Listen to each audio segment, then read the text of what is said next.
Qatdan uy olaykin deb boshingiz qotyaptimi? Men sizgacha aynan shu lokatsiyadan uy olishingizni tavsiya qilgan bo'lardim. Sababi juda ham tinch va yo'lli yuzi. Lokatsiyasi Qoraqamish. Shundoqqina a'lo kurugi bor-u, o'shani yonida 4 xonali kvartiramiz sotilyapti.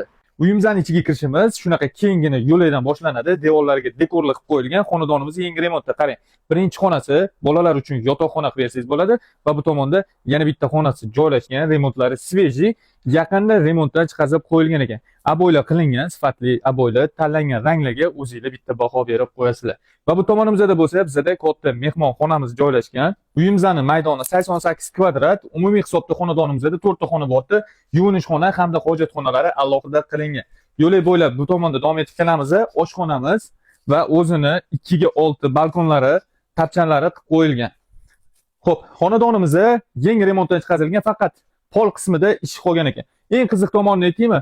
Skvoznak qarang. Havo aylanishi zo'r. Bu tomonda domimizning oldi tomon oynasi va bu tomonda domimizning orqa tomon oynasi. Narxiga keladigan bo'lsak, $90,000 so'rashyapti. Egalari bilan kelib savdolashsangiz, yana sunnatiga kelishiladigan joylari bor.